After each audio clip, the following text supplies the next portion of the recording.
Nosso tema hoje perpassa o estudo desse livro inicial do monoteísmo na Terra, que é o livro Gênesis, vindo da tradição do missionário Moisés.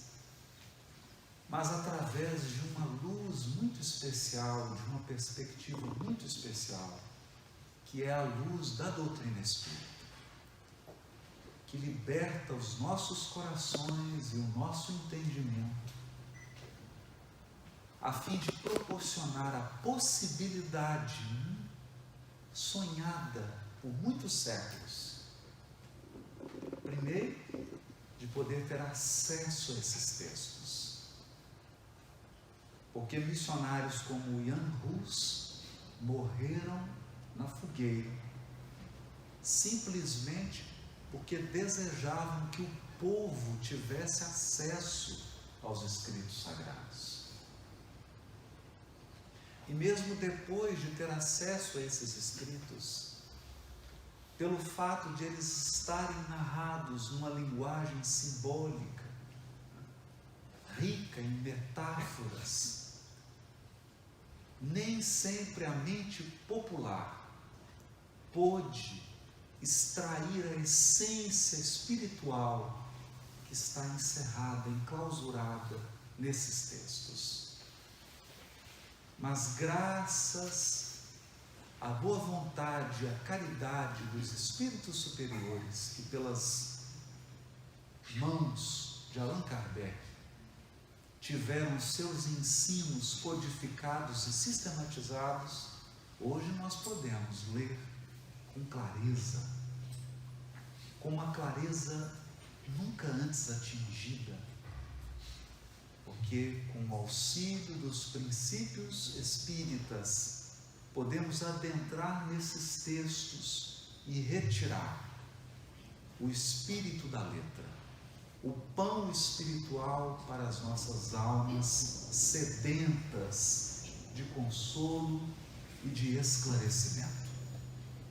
Almas sedentas do alimento, capaz de sustentá-las na jornada espiritual do próprio aperfeiçoamento íntimo. Dizem que o povo é retratado na sua literatura. E qual de nós poderá abrir as poesias de um Fernando Pessoa e não sentirá a alma do povo português? A literatura é capaz de evocar a alma de um povo. E não foi de outro modo na Grécia Antiga. Todos os monumentos, toda a arquitetura, toda a cultura do povo grego retirou a sua vitalidade do poeta Homero e de Hesíodo. O trabalho dos dias, a teogonia de Hesíodo, apresentou ao mundo os deuses gregos. Homero, com suas duas grandiosas obras, Ilíada e Odisseia, fundamentou toda uma cultura que encantou e influenciou o Império Romano, a ponto de podermos dizer, sem medo de errar, que o mundo ocidental está alicerçado nessas três grandiosas obras: Teogonia, Ilíada e Odisseia.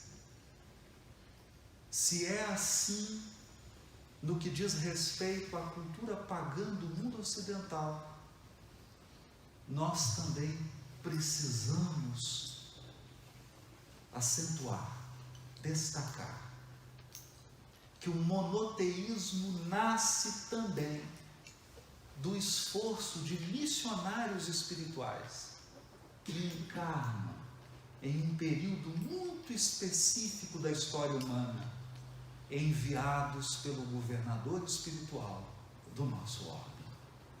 E é através da literatura que eles perpetuarão seus nomes na história. E é através da literatura que eles deixarão gravados para as futuras gerações todo um acervo de conquistas espirituais. Conquistas espirituais adquiridas ao custo de muito trabalho, de muitas lágrimas, de muitos testemunhos, porque ao mesmo tempo em que eles encarnavam com uma missão específica de orientar o povo para a ideia monoteísta, eles também resgatavam antigos débitos espirituais adquiridos em terras longínquas.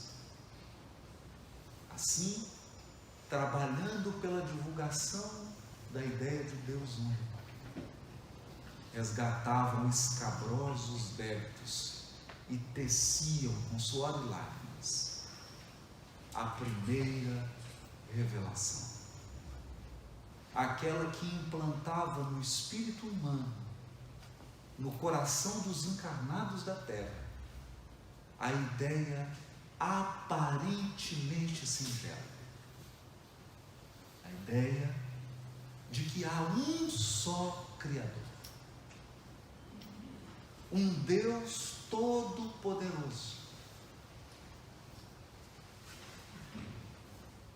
de cujas mãos, em sentido metafórico, surgem todos os mundos e todos os seres da criação infinita. Estava gravado para sempre no espírito humano, através dessas páginas antigas, a revelação do Deus Criador. E por trás da ideia do Deus Criador, a ideia do Deus único ou Deus uno, a unidade de Deus, que significa que há uma só lei, a lei natural e a lei moral, que é a mesma. A mesma lei que rege a intimidade dos átomos é a lei que rege as consciências espirituais. Os mesmos princípios, as mesmas regras. Por quê? Porque o autor de todas as coisas é o Deus Todo-Poderoso. O único autor que imprime em toda a sua criação as marcas dos seus atributos divinos. Ele é todo-poderoso. Ele é único, imaterial, incorpóreo, soberanamente justo e bom. Mas há que se considerar um elemento fundamental. E nós já estamos no estágio evolutivo da humanidade em que essas coisas podem ser ditas abertamente. A primeira revelação chega ao mundo numa época em que os espíritos que aqui encarnavam estavam numa espécie de infância espiritual. Embora houvesse um progresso material abundante, embora pudéssemos observar a hegemonia do Egito, da China milenária, da Índia, dos Vedas, da Grécia, não se observava na intimidade dos seres encarnados um movimento espiritual de madureza. Éramos crianças no que diz respeito aos assuntos espirituais. E as crianças precisam ser tratadas de um modo muito especial. Há de ser destinada às crianças a pedagogia das crianças. E como as crianças não são capazes de lidar com elementos abstratos, é preciso falar de uma maneira concreta, tangível. É assim que a primeira revelação vem vazada, vem escrita, em uma linguagem quase material, uma linguagem tão concreta que nós abrimos o primeiro livro, Gênesis e quase podemos tocar os símbolos. São símbolos criados por camponeses, criadores de ovelha, homens e mulheres rústicos que viviam nos campos. Não tinham diante dos seus olhos as grandes cidades de hoje. O que eles podiam observar eram os rios, o deserto pedregoso, as ovelhas, os campos, coisas simples. E desses elementos materiais e rústicos, construíram todo um conjunto de percepções. Hoje, iluminados pela doutrina espírita, nós sabemos que esses escritores, que esses missionários tinham percepções do mundo espiritual, eram intuídos, orientados pelos espíritos superiores, sob a coordenação do nosso governador espiritual, nosso Senhor Jesus Cristo. Portanto, percebiam realidades profundas, aquelas realidades que muitas vezes nós temos dificuldade de expressar com palavras, porque há sentimentos e percepções humanas que não cabem nas palavras. Os poetas sabem disso, e em Portugal nós temos muitos deles, grandes poetas, grandes, estão no Parnaso de Alentum, voltaram do mundo espiritual para nos dizer que a vida prossegue para além do sepulcro, que a morte não existe, que vale a pena amar, que a nossa vida não se restringe ao corpo físico, que há muito mais coisas entre o céu e a terra do que eles confiam na nossa vã filosofia. Portanto, essas percepções precisavam ser vestidas, e se vestiram com a cultura da época. Examinemos algumas delas.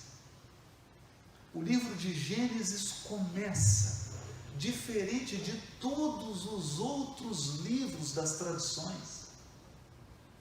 Se você abrir a Teogonia de Hesíodo, verá uma multidão de deuses. Um Deus que criou os mares, um Deus que criou a terra, um Deus que criou o sol, um Deus que criou a lua. E não raro esses deuses estão numa guerra perpétua, em luta. Os deuses nascem do conflito. O próprio rei do Olimpo, Zeus, assassina o próprio pai.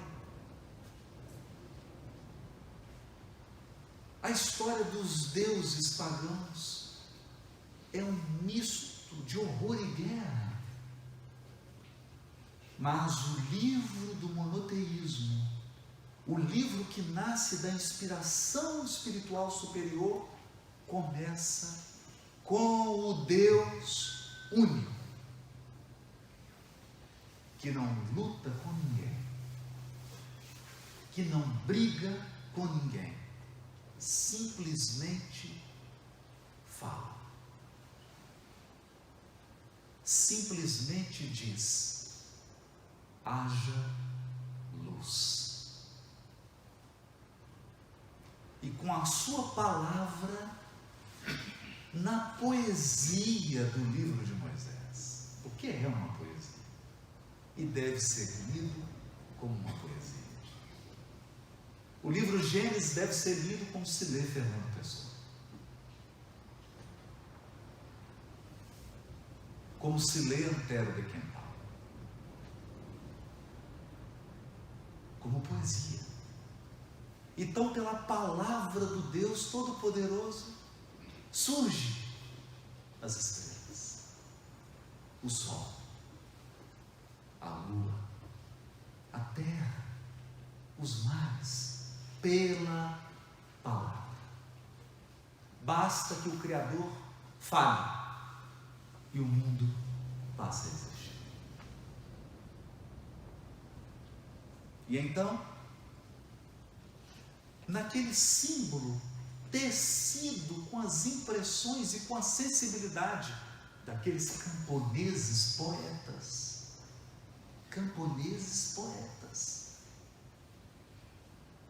o ser humano, depois de toda a criação pronta, depois da terra, dos mares, do céu, das estrelas, do sol, das árvores, dos campos, dos animais, tomando dos elementos da terra, Deus forma, molda, como um oleiro faz com um vaso de argila, molda o corpo da espécie humana, a nos dar uma lição singela, mas espiritualmente profunda. Biologicamente, fisicamente, nós somos de barro. Somos pó. Viemos do pó e ao pó retornaremos. Se você quiser dizer isso com a linguagem da ciência de hoje, poderá dizer que o corpo humano é feito de hidrogênio, de oxigênio, de carbono e de nitrogênio, os 4 elementos químicos principais na composição do corpo humano. E que tão logo morremos, nosso corpo físico se decompõe nesses mesmos elementos. Ou talvez você poderá dizer a mesma coisa com a linguagem da ciência de hoje. Poderá dizer que o oxigênio nós recebemos gratuitamente. O hidrogênio, gratuitamente. O carbono está presente abundantemente. Mas a nossa grande luta é pelo nitrogênio. Esse sim. O elemento fundamental de todas as proteínas. Não há uma sequer das proteínas fundamentais, dos compostos químicos essenciais, que não tenha presente o elemento químico, nitrogênio. E é pelo nitrogênio que nós temos que suar, trabalhar. É pelo nitrogênio que nós empreendemos guerra, lutas, esforço para a conquista do nitrogênio. Então, na maneira simples dos camponeses, eles davam-nos lições grandiosas. Deus forma o corpo, que é material. Forma o primeiro ser humano. E na singeleza desses camponeses poetas, que nome irá receber o primeiro ser humano? O nome do barro do qual ele foi formado. A terra era chamada de Adamá. E o primeiro ser humano é Adão, aquele que vem da Adamá, da terra, o terreno. A tradução em português mais perfeita deveria ser terreno, ou, se você tiver um pendor mais místico, terráqueo. O terreno, aquele que vem da terra, para nos lembrar da fragilidade de um ser humano. Basta 24 horas sem água e você entra num estado de desidratação fatal.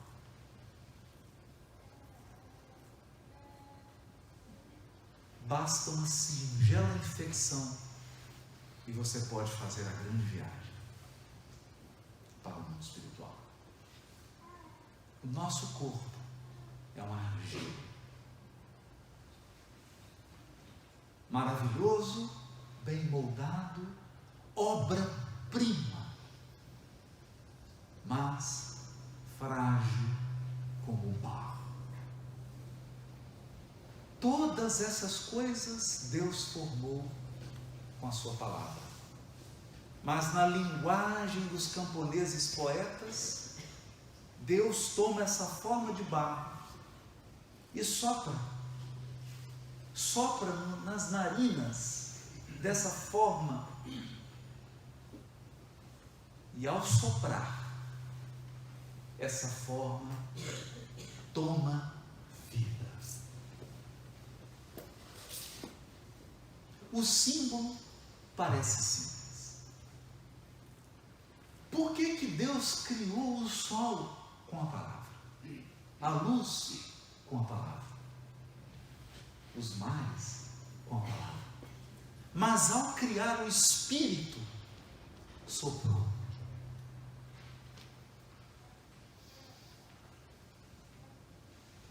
Por quantas horas você é capaz de falar?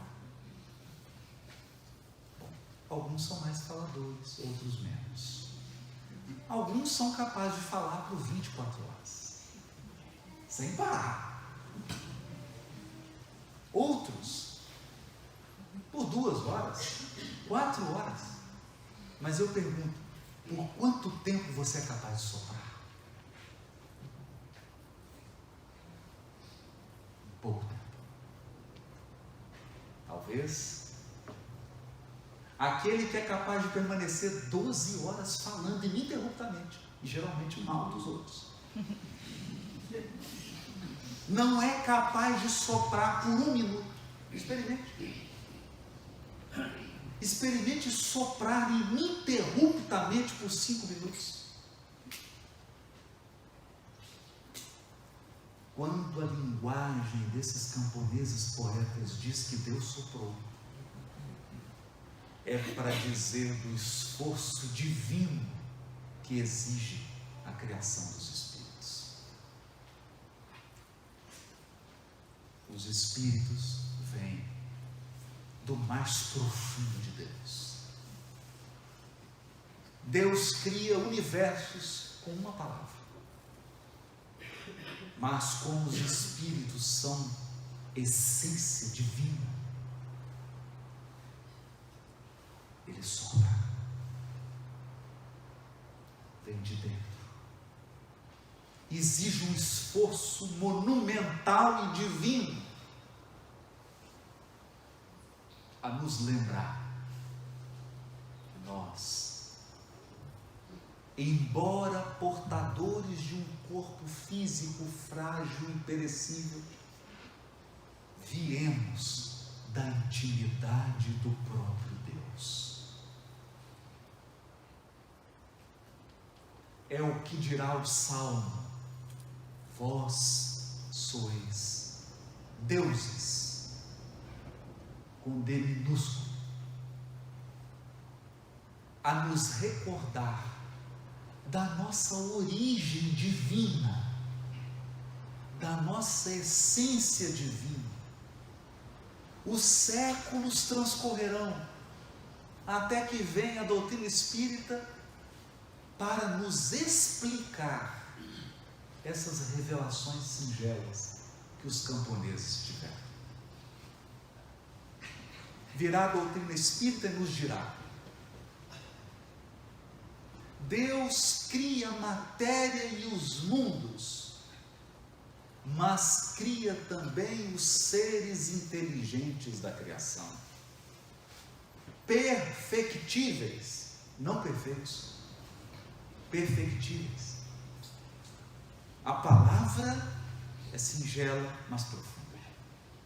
Nós não fomos criados imperfeitos, fomos criados perfeitos em potencial, perfectíveis,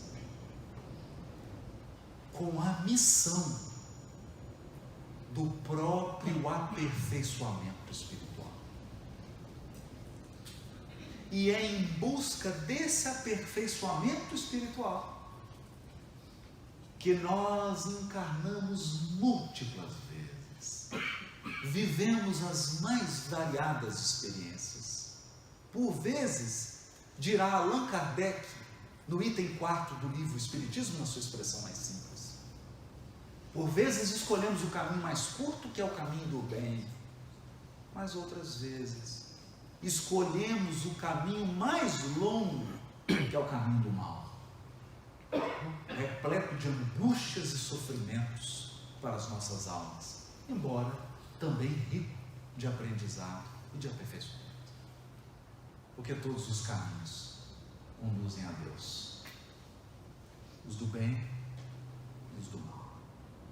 Os do mal levam mais tempo, doem mais, provocam-nos angústias, dores indizíveis. Os caminhos do bem, por sua vez, sempre deixam um perfume sublime em nossas almas, sempre são curtos e diretos, objetivos e práticos. E é em se aperfeiçoando que nós nos aproximamos da divindade, porque Deus é a pureza perfeita, Deus é a luz suprema, é a inteligência suprema, não há um ato de irracionalidade em Deus, tudo é sabedoria plena, e tudo em Deus é amor infinito, bondade infinita. À medida que nos aperfeiçoamos, progredimos também em inteligência e progredimos em sentimento.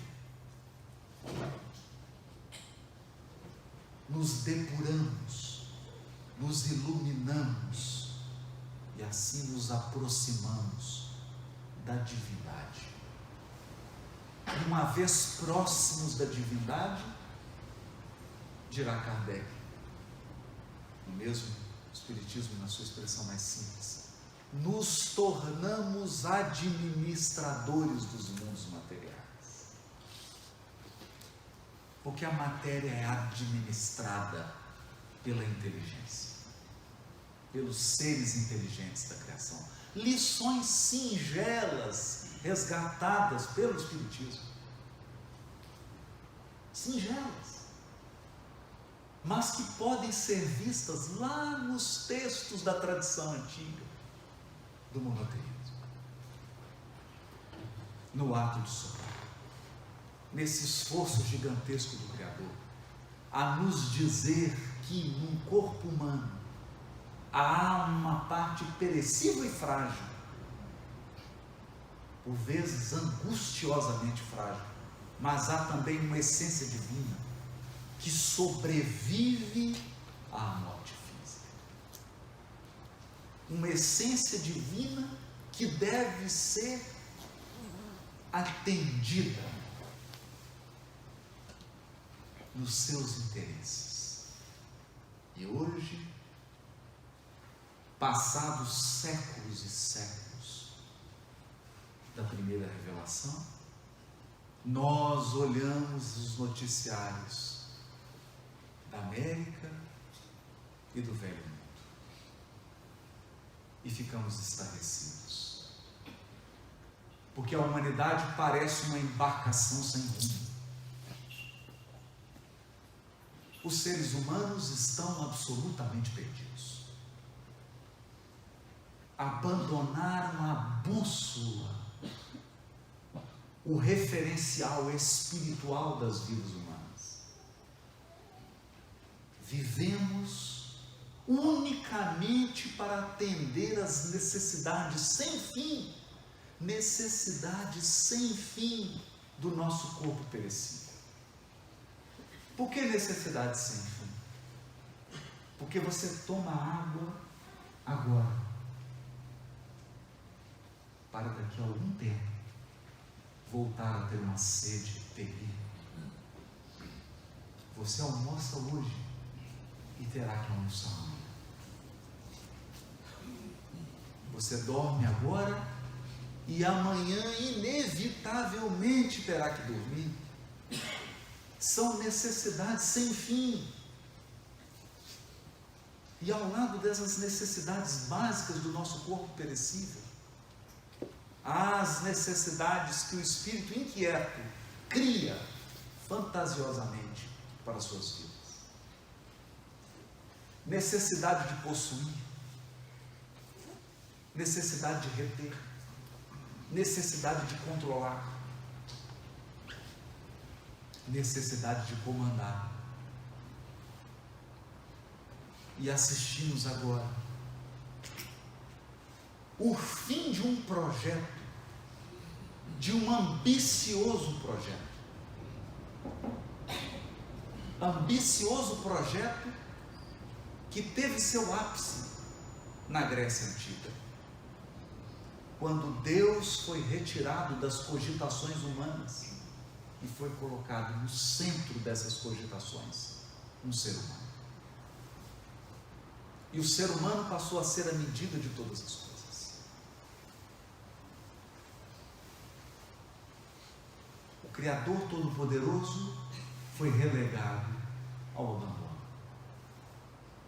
Os interesses espirituais foram esquecidos. E nós resolvemos adotar como parâmetro o homem, medida de todas as coisas. Olha para a civilização de hoje. Que tipo de medida um ser humano é capaz de oferecer? São tantos interesses, são tantas necessidades, são tantas culturas diferentes, são tantos modos de pensar diferentes, são tantos interesses inconfessáveis, provocando conflitos, atentados, mortes, guerras, sem falar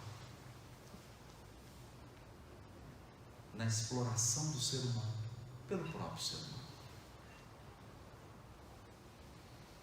Então, nesses momentos de tormenta, preditos pelos missionários do passado, preditos, porque sabiam que o caminho que tomávamos daria nesses resultados. Sabiam que esse caminho que nós havíamos escolhido nos levaria a esse naufrágio da civilização. Naufrágio por quê? Porque a vida, a própria vida humana, perde valor. E nesse momento de tormenta, surge a luz da revelação espiritual.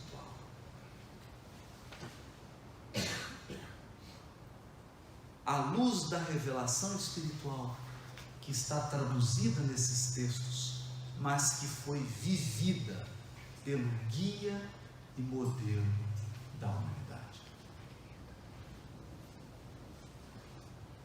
Portanto, todos os textos da tradição apontam para um ser.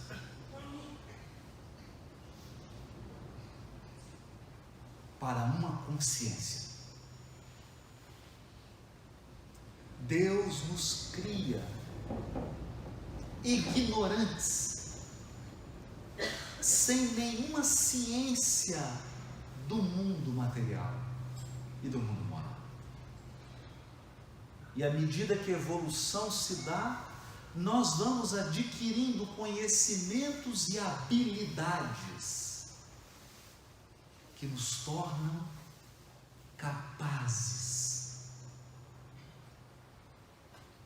Mas Deus também nos cria simples, sem nenhuma experiência, quer seja do bem, quer seja do mal. E à medida que evoluímos, vamos aprendendo, ao custo de suor e lágrimas, o que é o bem e o que é o mal. Porque ao provocarmos o mal no destino do nosso semelhante, o mal retorna para o nosso destino com função pedagógica, a fim de nos ensinar que a dor do próximo é também a nossa dor. Que causar sofrimento ao semelhante é o mesmo que provocar sofrimento em nós mesmos. E assim, de experiência em experiência, vamos perdendo aquela simplicidade, aquela ingenuidade do princípio e vamos nos tornando espíritos experientes, vividos, amadurecidos pelo tempo e pela evolução. E quanto mais nos aperfeiçoamos, mais brilha em nós a lei divina gravada em nossas consciências. Ocorre que a beleza do Espiritismo é que ele nos apresenta Jesus numa nova perspectiva, em um novo ponto de vista. Jesus não é mais apenas um símbolo religioso. Não é mais uma figura para ser apenas adorada. Jesus agora nos é apresentado como um modelo de consciência espiritual que está em total harmonia com as leis divinas. Quis Deus, na sua sabedoria infinita, não mais enviar livros, enviou-nos uma consciência, um ser integral, completo, para que nós pudéssemos vê-lo, para que nós pudéssemos contemplá-lo, para que nós pudéssemos percebê-lo pela inteligência e pelo coração, sentindo o que é uma consciência integrada nos seus potenciais divinos. Agora é possível olhar para Jesus como a síntese do nosso futuro. Do nosso futuro. Ele é o nosso destino. Espiritualmente falando, nós estamos numa jornada que nos conduzirá indiscutivelmente aos padrões do Cristo de Deus. Quanto mais nós evoluirmos, quanto mais avançarmos espiritualmente, mais brilhará o padrão do Cristo em nós. Por quê? Porque os potenciais divinos que estão desabrochados nele estão em nós. É como você olhar para uma videira do Douro, repleta de castas preciosas, e olhar para uma muda de videira. Qual a diferença?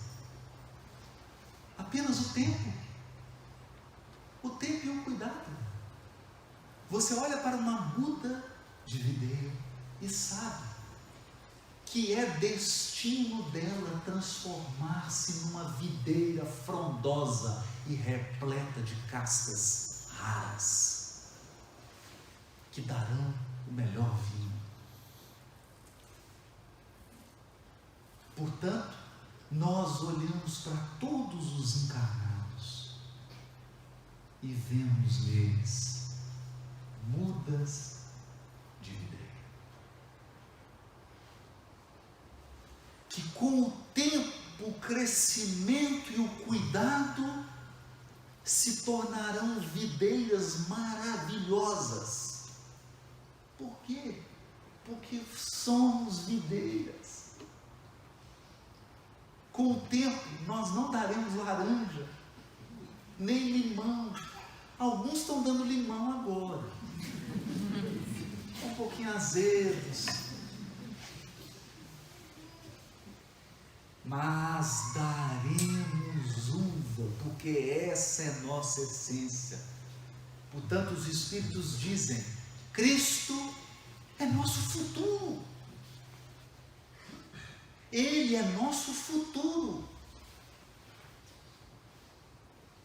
Irremediavelmente, quanto mais passar o tempo, mais nós nos tornaremos semelhantes a Jesus. Essa é uma verdade. Por isso ele é modelo. É nosso destino.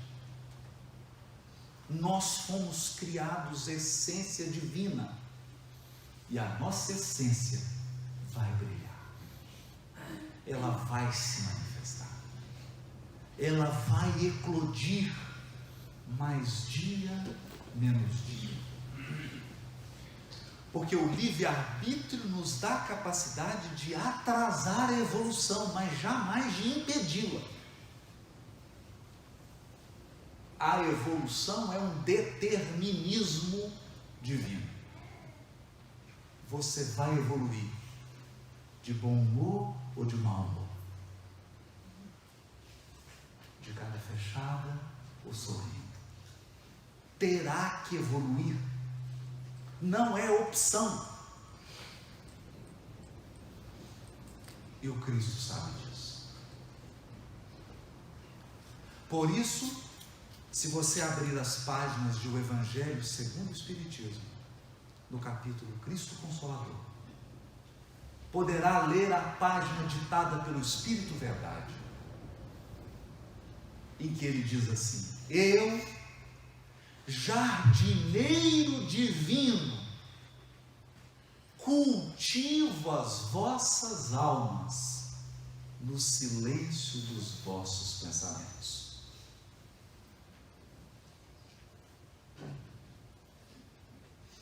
Você quer ver isso de perto? Eu cruzei o Atlântico para ver isso.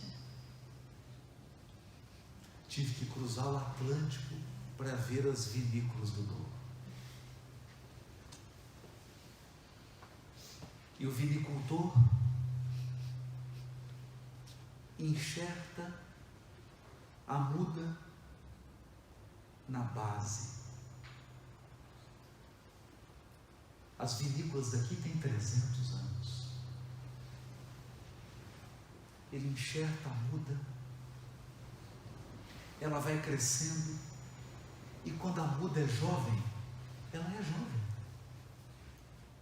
Ela é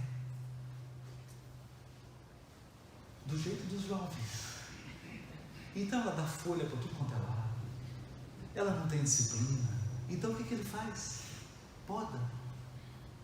Corta a folha, corta um galho, coloca um pedaço de madeira para que ela cresça na direção reta, e ele então tira tudo quanto é erva que possa prejudicar, e ele então faz o quê? Uva boa é uva que sofre. Se você der muita água para a videira, só dá uva ruim. Se você der um clima tranquilo para a videira, não dá uva boa. Ela precisa de extremos. Extremos. Frio e calor. Variações elevadas de temperatura. Solos difíceis. As videiras precisam de condições especiais para darem boas uvas. Sabe que condições são essas? Condições adversas. E o que um espírito precisa para brilhar? Provas e expiações.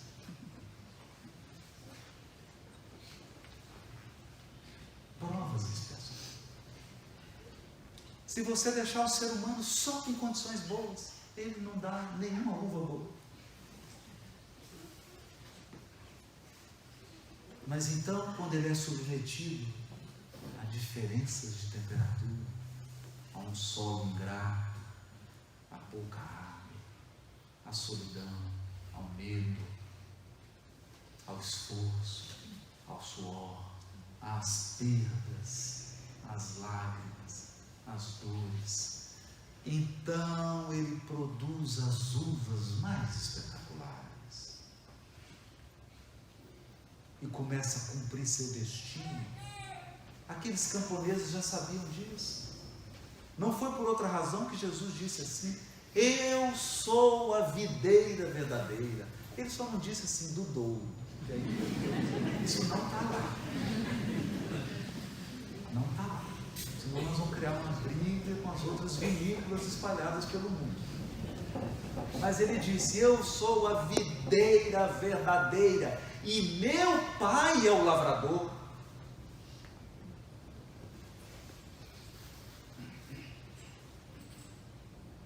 Qualquer vinicultor sabe interpretar isso, porque esse é um símbolo vivo, um vivo. Deus cultiva nossas almas,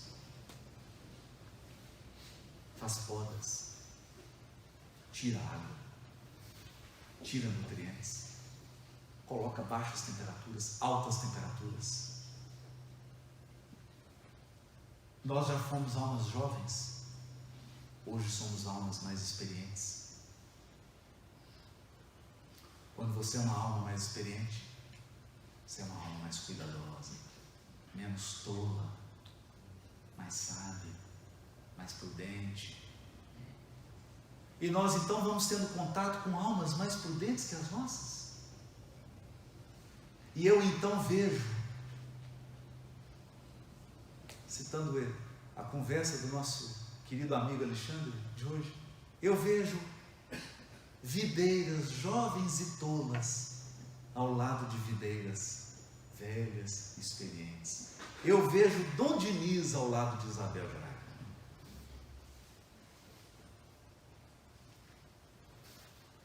É que Deus mistura. Coloca espíritos superiores ao lado de almas tolas, como as minhas, por exemplo. Não posso falar por ninguém. Espíritos superiores ao lado de almas tolas, para que a gente aprenda quem é você. Quem é você? Você é o corpo de barro? Ou você é o sopro de Deus? Você acha que todo o seu amor, que toda a sua sabedoria, que todo o seu esforço, que toda a sua luta vai ficar no caixão? Não. Não. O túmulo é uma porta que se abre para experiências mais grandiosas. Eu diria, para as verdadeiras experiências, as eternas. Portanto, o Espiritismo nos devolveu a genuína espiritualidade dos textos sagrados. Porque hoje nós olhamos para Jesus como o sol da imortalidade, nosso guia e modelo, como aquele vinicultor que irá cultivar as nossas almas até que elas possam produzir o melhor dos vinhos, espiritualmente falando.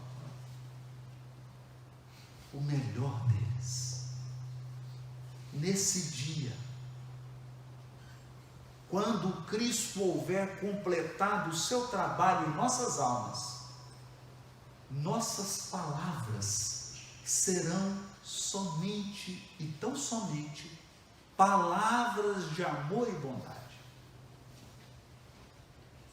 Nossos pensamentos serão unicamente pensamentos de sabedoria, de beleza e de amor.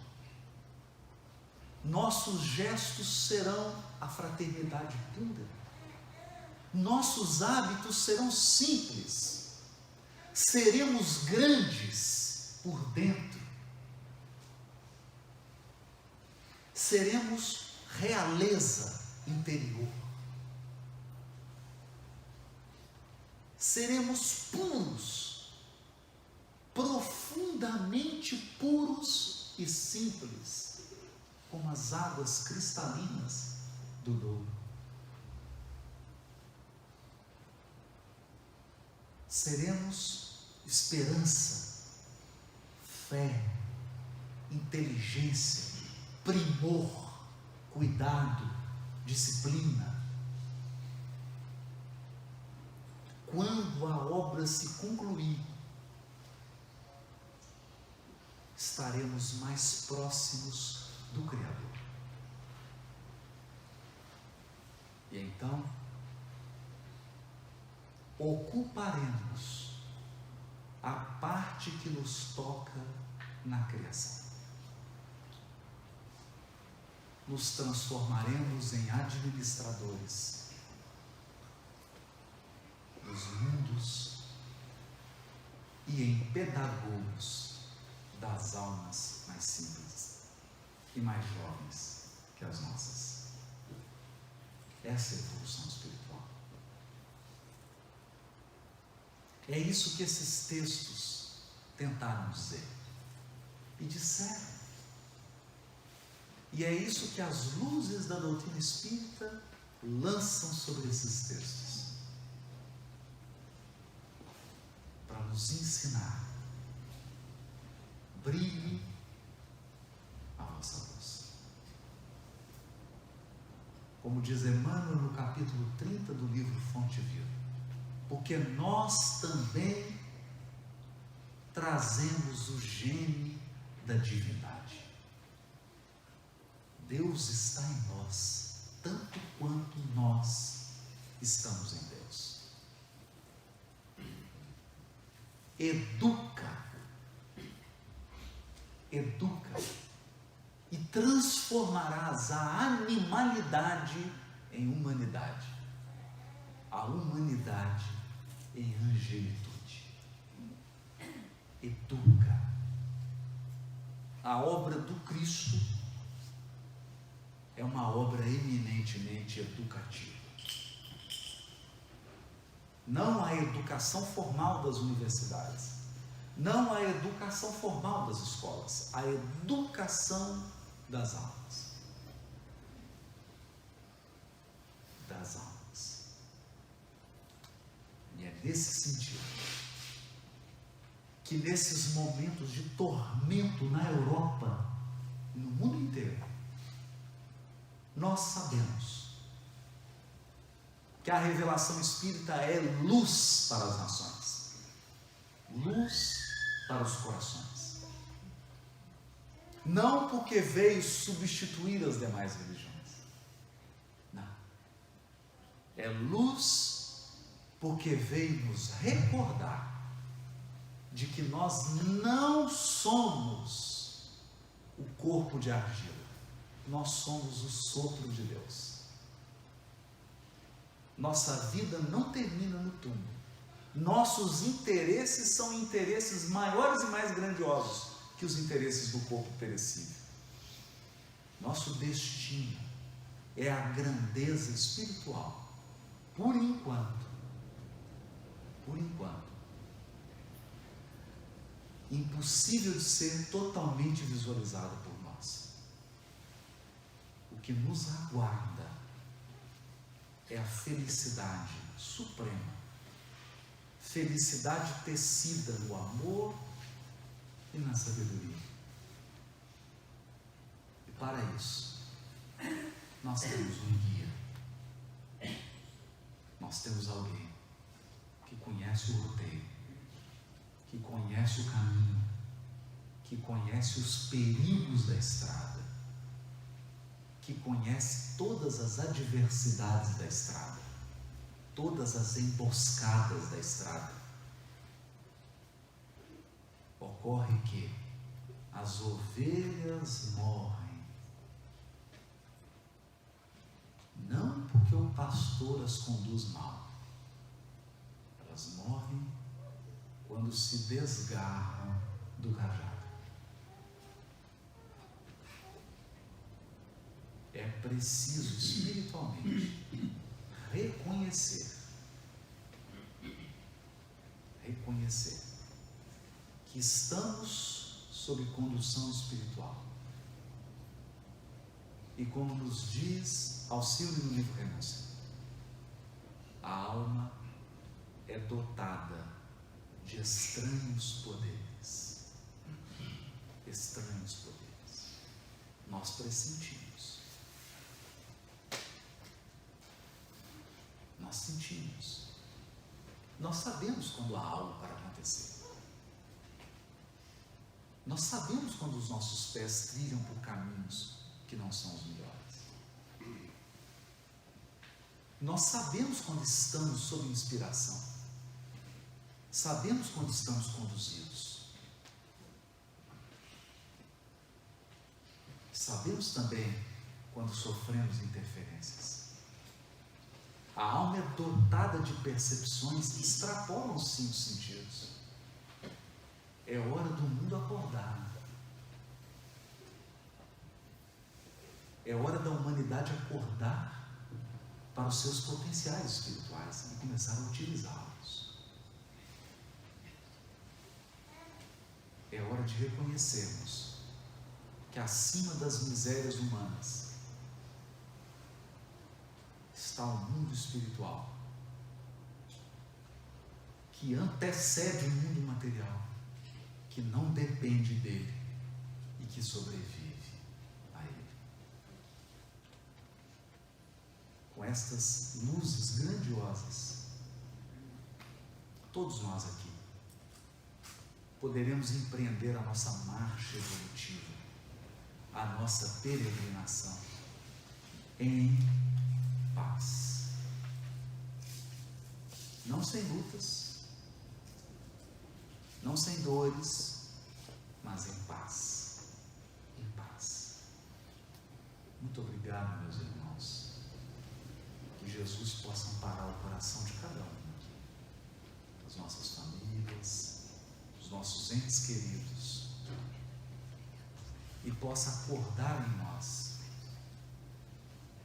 nossas memórias espirituais, a fim de que nós nos recordemos de quem verdadeiramente somos.